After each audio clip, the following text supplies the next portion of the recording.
Hey, everybody, welcome to another episode of Think Your Way to an Epic Life. My next guest, Amy Kemp, is a beautiful soul in every way. I adore her. I started reading her book, which is I See You, and it is powerful. She also has a really cool test that you can take that she is authorized to do, and she went through a lot of training to help out with, and it will kind of show you where you're holding yourself up. So please check this out, enjoy, leave comments, subscribe, let us know what you like and what you don't, and we will try and bring you more of the good stuff. Thanks. Amy, welcome to Think Your Way to an Epic Life. Mm, I'm so excited to be here. I know. I'm excited too. I have been reading your book. I have been studying you, and I am so incredibly impressed. I am blown away. In your book, when you start off, can you just start off with the story about why you named it what you named it? No, I'd love to. Yeah.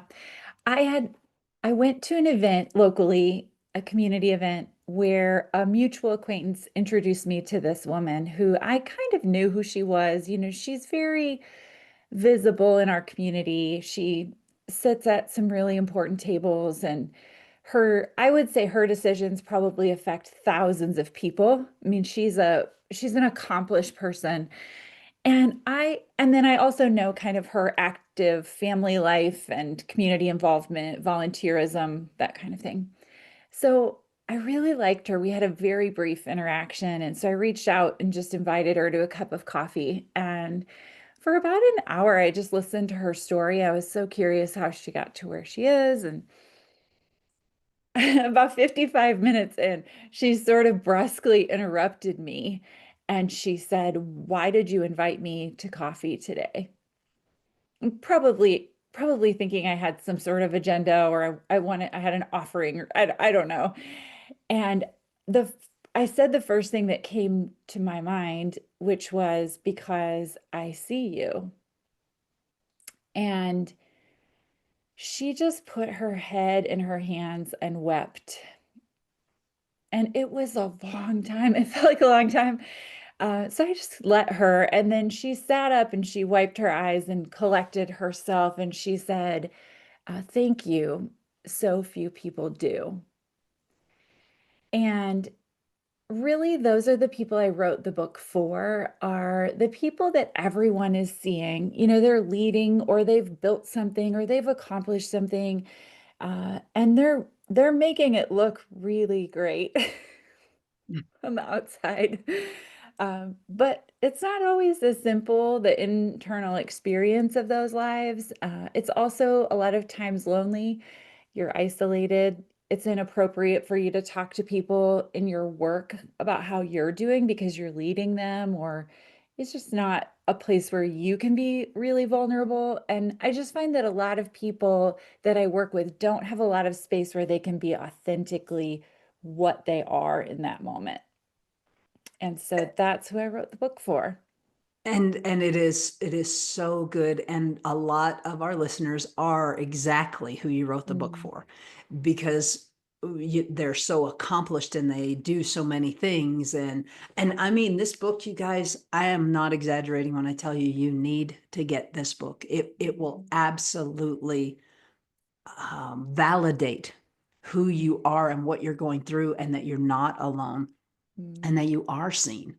So you spent some time with this woman that you looked up to, that Mhm. you were like, wow, this lady, I mean, she really, from the outside, it looks like she Mhm. has it all going together, and you saw her fall apart. What Mhm. does that make you think about other incredibly productive people? They're just people.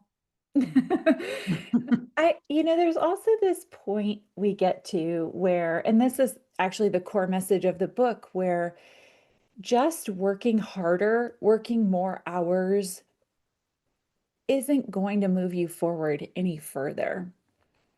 I have had an interesting experience with this book coming out where some people who are sort of at the beginning of their career want to, and I think there are definitely principles you can apply, but there's also a little bit of like, you've got to get in there and dig some ditches.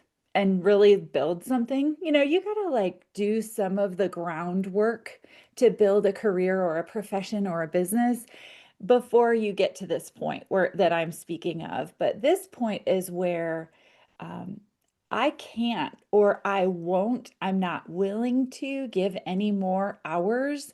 And yet I see the potential of what could be, and I'm ambitious and I long for it. And so then what? Then what do I do? Uh, and that's where the work of you can't outwork your thought habits comes in, where it's at that point that you get the opportunity to dig a little bit deeper and to show up differently, to explore what's going on beneath the surface, that will allow you to actually work fewer hours or work less, but have more of an impact, have more income, and create more influence for your actions, really impact more people. So everything you just said might sound like it's too good to be true. Oh, it's so annoying. Isn't it? I mean, it really does. It sounds like, oh, you're telling me if I work less hours, you're telling me basically if I go with Einstein time, Mm, where I'm doing what I love to do the most. Can you go into that a little bit? yeah. It's so different for each person too, how it unfolds. Typically, what's really interesting also is that it runs up against all of our subconscious programming, particularly for entrepreneurs. So let me offer this. When you start a business, there's an element of survival when you first start getting that thing going. I mean, it is a make or break. I've got to make this thing work. And so I will sacrifice and I will give a lot of myself. When you employ any survival mechanism past the point of needing it, it becomes detrimental and it actually will harm you over the long run. So when you're thinking about applying that to a business, the survival mechanism of getting it off the ground, if you keep operating the same way past a certain point, that actually becomes very harmful and it becomes the thing that prevents the future growth, like the multiplication of your efforts.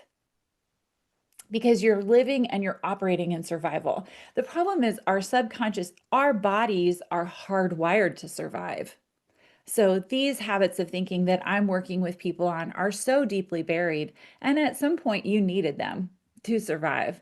But now it's like to go to that next place, you're going to be stepping into some places that send alarm bells off in your subconscious mind. I can't work less. I'm working with an attorney right now who the challenge is to take 1 day off per week this summer. You, you, it is unbelievable what is coming up inside of her. It is It is, it's the fear, it's legitimately the fear of survival. And I can see it in her eyes. She's skirting around it.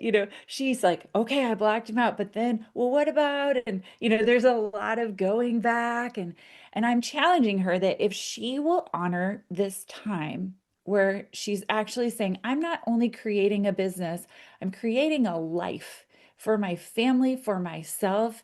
And in order to do that, I've got to rest. I cannot keep going Mach 10 and grow this thing to the next level. What is so fascinating, a different client, this one was, I'll say it, I have so many, but a financial advisor, same thing. Everything in her was like, I can't take Fridays off in the summer. That I have clients, well, what happened when she started to do that, she started to attract a different kind of client. Her energy was less frantic. Her energy was more abundant. Her energy was more affluent, even, I might suggest. And so that's who she began to attract.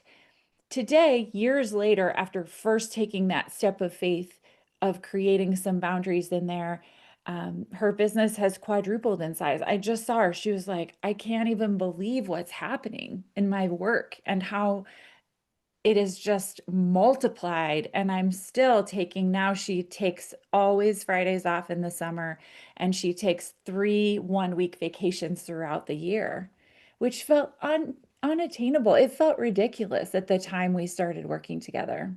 It's a faith walk, though. It's not like oh, this feels so easy to do. It's a real faith walk. So, Oh, no question. It mhm. truly is. And the person that you can help, Amy, is the person that you used to be. So can Yeah. you take us through the time that you and your husband sat down with your financial advisor? No. Yes. Financial advisors have a special place in my heart.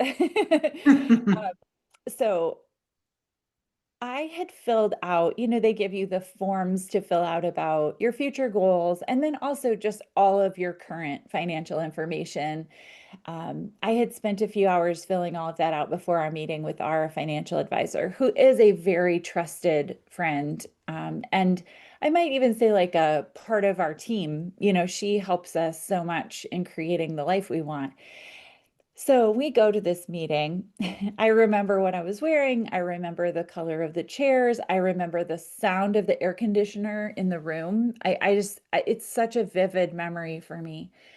We sat down and she had the forms in front of her and she said, I've reviewed everything and you're very organized with your money. You're not overspending. You don't really have debt except for your house.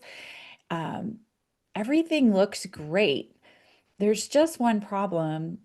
If you want to achieve the goals that you have set, paying for college for three kids, retiring at the ages that you put down, retiring the way you want to retire. And then she leaned forward on the forms and she said, "You're not making enough money." And a few things happened in that moment.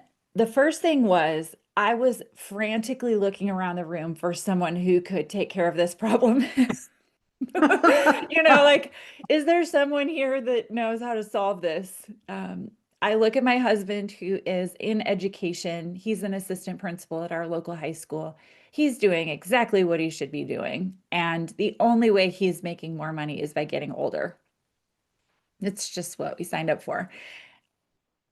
And then there was no one else in the room. And I knew I was sort of publicly at the top of the mountain of my career at that time in this one particular arena.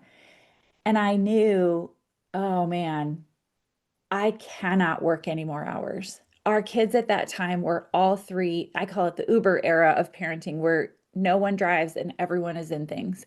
It was just like really intense parenting. And I didn't want to miss what was happening. A lot of times it wasn't even the big events, it was the conversation on the way home from practice when things didn't go well, or the meltdown about the school project. I knew that my presence in those conversations and those interactions with my kids, I was not willing to give up. I couldn't work any more hours. I was already working full time.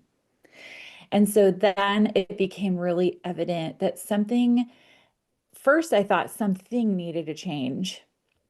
And then upon further review, I realized that what actually needed to change was me and the way I was thinking. And I didn't have to know the hows. I didn't have to know strategic. I had no strategic plan for how I was going to change my income or what that was going to look like.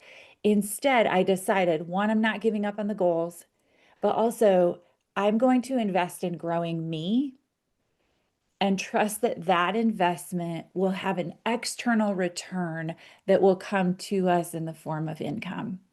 Um, and so I kind of just embarked on a journey with a coach to dig deeper into my subconscious habits of thinking, and it led to a whole bunch of changes. Apparently, Uh-huh. life Hmm. has changed for you drastically, Yeah. and that is proof. That is absolute proof, guys. Benjamin Franklin said that if you empty the coins of your purse into your mind, and that Hmm. is what you did, and you Yeah. did invest in yourself. How Hmm. important is having a coach? I only know one person professionally who has invested in more personal development than I have, in terms of just money spent. Um, I have I have a really busy brain, as do most people who are entrepreneurs. I realized very early on that I had to take care of it at a really high level. I don't do well alone in here. It's there are too many things happening, and also I realized that as a leader, I needed space. I don't really want to follow any leader who doesn't have a safe space to not be okay with someone in their life. And that's usually not like my husband can't coach me. He's there, he's a safe space, but it's a different thing being accountable to changing yourself, being challenged to grow, step into new spaces. So I guess having a coach to me um, was always the thing that created the most growth in my businesses. I never experienced growth in the business until I grew. I just, I never did. And so I trusted that. And yet, really interesting, I still, it is the hardest yes to like put money in there. I still, every time I'm just like, oh my gosh, am I really doing this? And every time it's worth it. But it's still that leap of faith where you do have to just say, okay, I'm worth it. This money, this exchange of money for this space being held for me is worth it. It is the best investment when you get the right coach, of course. Yes. Mhm. You have a test that any of our listeners can go and take themselves. And I took it and we talked about it a little bit before in the green Yeah. room before we got on here.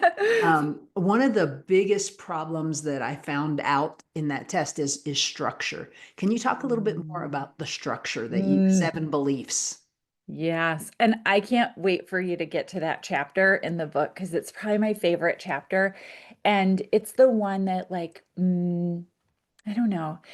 Okay, let me tell you a few things about structure. First of all, a lot of people see structure, particularly entrepreneurs, as like a rigid, sort of like a cage that keeps you penned in. Mhm. The more I learn about structure and the more I embrace it, the more I realize that it is actually the path to freedom.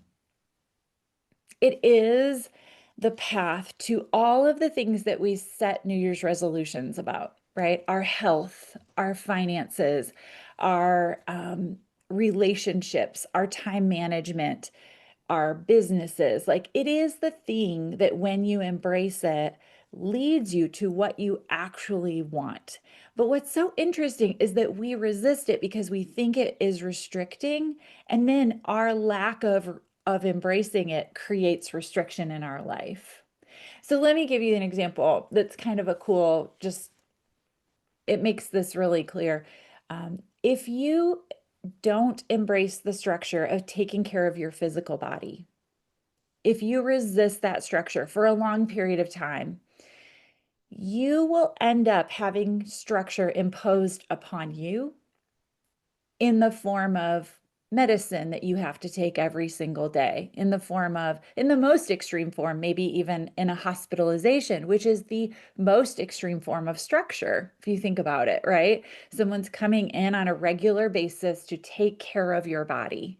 Now, obviously, sometimes we end up in the hospital for reasons that aren't that, but there are places where if we ignore structure in our finances to an extreme, you will end up having structure imposed upon you in the form of the welfare system, where someone is determining how much money you get to spend. And so, this resistance to structure, because we think it's limiting our freedom, is actually the thing that limits our freedom the most. It's fascinating. It truly is, and I feel safe asking you this question. Mhm. Oh, We we have the left side of our brain that is designed to protect us, and it's very much like you were saying earlier. The things that used to work when we were children worked beautifully to Oh, get us yeah. to that. If we keep acting like those children now, it doesn't work out so well. Yep. So, how do you retrain, if that's Mm, even a possibility, your left side of your brain to work for who you are now today? yeah. You're like the fifth person that has asked me this week, and I need to really pay attention to that because there is this, um, I think people are embracing the idea that yes, there is stuff happening below the surface that is not serving me, and I would like to change it. What then? I have a few things. One, the process of changing your subconscious habits of thinking is very slow. I am not interested in a quick change because the places where you resist structure, as an example, the most, you know, those things on the beach where the metal detectors, people walk around and they try to find coins and things. Imagine this where you are resisting structure the most. If you were walking on a beach and you got to that place and the thing would go beep, beep, beep, beep, and you would dig down under the surface right in that area, what you would find every single time is unhealed pain. So, for example, for me, the place where I will rebel against structure the most is money.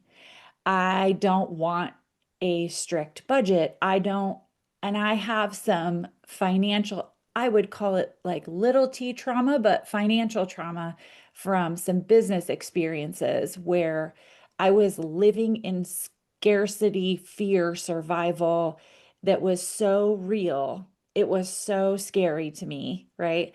And so that area is where I tend to just be like, I don't want to follow the rules. I don't want you to tell me what to do. And so, in that area, as an example, I know I move more slowly in my decisions. I put a team of people around me to support me in that area who keep me within some boundaries, right? I also am never rigid with my structure there. Rigid, like fiercely rigid. I can be fiercely rigid in other areas where I don't have unhealed pain, and I'll do it. I'm very like, I love that actually. But I see this a lot with women that I work with, and women tend to have a lot of trauma around our bodies. And so when you employ like a very rigid structure around food or doing something to change your body, you can only sustain it for a short period of time before reverting back if you don't deal with the unhealed pain underneath the change. Uh, So the change is not only like an external one, it's the process of digging that stuff up and processing it that really creates lasting change, which is what I'm fascinated by and committed to with clients and uh, myself too. Absolutely. Yeah. 110%. Yeah. I was a firm believer that, and I am embarrassed to admit this as a coach, but it's true. I was a firm believer that all that trauma that was back there, it needs to just stay back there. Just leave it alone. I'm Yeah. doing fine. And that is wrong, wrong, wrong, Mhm. wrong, wrong. Yeah. Because when you actually do release that, it's like a superpower, supercharged. You're free. I mean, the Yes. shackles, the things that were literally pulling you the wrong way, you just walk away from them now, and it's powerful stuff. So Yeah. do I'll tell coach. you, this story is so poignant and applies exactly to what you said. So there's a book called Profit First. It's a written by Mike Michalowicz, but his co-writer AJ Harper was my writing coach. And the book was recommended to me by a coach, a business coach I was working with as a way of running my business finances. It's his mission is to alleviate entrepreneurial poverty and to really create profitable businesses. So he outlines this whole structure in the book and I start reading it and I'm on board. Like I think this is great until I got to the chapter where I had to really take action. And the first step is that you open 5 checking accounts. Now, when I tell you resistance showed up, I, well, first of all, I had so many questions and so much confusion. And we have 3 businesses. And would I really open 15 accounts? And how could I ever do that? And I mean, my brain just kicked into like overdrive on this one simple task. So much so that I emailed Mike Michalowicz and said, hey, I'm just checking in. Like, this is a best-selling book. This is a proven system, but I was just about to tell him how to run his system better. Right? I get So it. I say, like, I'm like, are you sure that I would really need to do this? And I mean, I had all of this outlined. I mean, I was very, well, he sent me a message right back, a video message, and he was like, Amy Kemp, hey, thanks for the email. Yes, you do. So I still, even after I get a personal message from the author, I still don't do it until I had a call with my coach. In that call, she walked me back through one of the moments in my business building career where I was sitting on the floor of my office, sobbing, gluing googly eyes onto like a product that I was selling. And I was trying to sell this product to pay our mortgage. But on the outside, everyone thought my business was thriving and that I was doing so well. And on the reality side, I didn't know how we were going to pay that bill. And she walked me through not only the experience, but how I felt. And then through like an exercise of really kind of just holding my face in my own hands and saying, like, I won't ever put you in a position like that again. And now is different and you're safe and you can leave that behind you. Right. So we kind of like walked through that whole experience.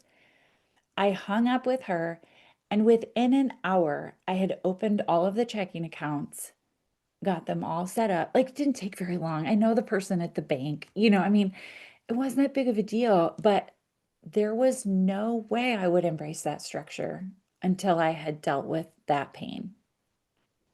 I just I was doing everything I could to sabotage it. Even though logically and consciously I knew that was the best thing for my business. I knew it was recommended by so many people who've used it successfully. I wasn't like questioning that. I just couldn't get myself to do it. That's when you know, okay, I need somebody. I need help. I need to reach out to someone. And we all do, all do. The very top of the top. Tiger Woods had, I think, 7 different coaches. He was the very best golfer ever.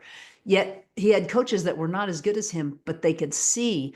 I Mm, heard it said, and I just love it. You're inside of a jar, and the instructions to you are on the outside of the jar. You need someone mm, from the outside to be able to see it to tell you what it is you're missing because mm, we all have these saboteurs. And the best book I've found so far on that is called Positive Intelligence. And mm, it has a test that you take to see what are your biggest saboteurs. mm. Your saboteurs are inside of you guys, and they are keeping you safe. In other Really? words, they're keeping you from taking those steps into the unknown. And it's like, oh, don't go to the unknown. Well, guys, the unknown is where all the good stuff happens. Hmm. Nothing Yeah. good happens in your comfort zone. Yeah. So you are a Yeah. coach, a Okay. direct coach. Yes. So you asked about the tool I use, the Habit Finder, also. Um, this tool I used as a client about 15 years ago with a coach. And when I was a client, that was the point at which my business experienced the most dramatic growth. Um, I would say it probably tripled in size through the 2 years that I worked with that coach who used this tool. I did not dream of using this tool. It was a random like conversation with him while I was in Salt Lake City that kind of just it was so crazy, but wound up going through the extensive certification process to use it. What the tool measures is your risk that your brain will follow certain patterns of thinking. So imagine the children's game Chutes and Ladders, you land on the square, it goes down the chute. That's how our brains are. We have grooves. And when we get to a position or a point that triggers something in us, our brain will just follow that groove subconsciously. Again, mostly for survival. We don't want to have to think about breathing. Right. Right? I mean, it's some of it makes so much sense, but some of those grooves have gotten so deep and they are no longer serving you, but you can't see them because they're on the outside of the jar. So the tool actually would be like reading the label of what's going on beneath the surface when you take it. It is free to take on my website, so you can go to amykemp.com and just take it and see. You'll get your results in an email. There's a page or a PDF. It's like a 44-page PDF, or there's just a chart that you can kind of look through. And it's so worth the time, guys. I mean, so many people have no idea how they present. They Mm. think that they're this person, and just Amy's story of she was putting eyeballs on a little thing to try and sell it to pay her mortgage so her family had a place to live, yet the rest of the world was looking at her going, she's got it all together. She's got it Ugh, all figured out. Guys, nobody does. Nobody no. does. We're all in process. So Yeah. if someone is curious about coaching with you, what would Hmm. that look like? Yeah. I work with people in two ways. If you're a woman, I have small groups that I lead in the fall and in the spring. So, like semesters of school. My groups usually start in September and end in December, and then start in February and end in May. We work through, so the tool, the Habit Finder, has an assessment, but then it also has a curriculum. And we work together in a group of 8 to 10 women. They're from around the country. So my groups this semester have people from like 9 different states. But we work together through that curriculum in my small groups. That's called Encounter. And then I also do the same work one-on-one with people where we're working through that curriculum, but more specifically applying it to where you are. And for some people, they're in positions where they can't be in a group and talk about things that are happening at their company or their business. They just need the privacy, it just needs to be kind of kept between two people. And then sometimes it's just deeper stuff too, where you can't get there in a group so much. The group is great as a starting point, but that one-on-one work is really a deeper experience through these subconscious habits of thinking and how they're affecting your work. What I see happen is that while we aren't working on solving the problems of your business, it comes up somewhat as you work on your subconscious habits of thinking and turn down the volume of the noise in your head. Most of my clients are brilliant. They figure out the rest, but their businesses grow, their income grows, their relationships are healed or improved, or they get out of them if they don't need to be in them anymore, right? I never really know what the outcome will be and when we start, but there is always change. If you take on this material, I have never seen someone work through it and come out on the other side not changed by it. Well, that It's really sounds cool. beautiful. Hmm. Beautiful. Okay, guys. So all of Mm. Amy's information is in the show notes below. You will do yourself and your friends and your family a huge favor. I know that you probably have no clue how much your energy, your power impacts all the people around you. So if you won't do this for you, please do this for your family. Please do Mm. this for your friends. Please do this for your colleagues. Just check it out. Amy, before I let you go, I've got a couple questions. One is what books, Mm. audio, a podcast, whatever, what should people be listening to? Ugh, right now, I love books. Yes. Yes. Um, the one that comes to mind that is not really a business or personal development book, but that has really caused me to think differently right now is a book called Abundance. It's by Ezra Klein. Um, but it's about a mindset of creation and abundance instead of scarcity and fear. Um, I'm a believer that you create your way out of problems. You don't fight your way out of them. Like you create and you find a different path or you explore or discover a different path and you get really high. But this book, well, he's super smart. But if you're kind of an intellectual person and you like your brain challenged, which I do, I highly recommend it. Um, Awesome. I just finished it this morning. So yeah, that one's at the top of mind. Excellent Perfect. Thank book. you. I'm looking forward to Mm, checking that one yeah. out. And the last question, because you are on Think Your Way to an Epic Life, what are Mm, some simple steps that our folks can take to think their way to their own epic life? mm. Right now, um, outside of simply taking the habit finder, reading my book, the things that are obvious, I'm really feeling compelled to listen for the whispers. There's a lot of noise right now. And I'm watching the people I trust the most, the thought leaders, and they're very quiet.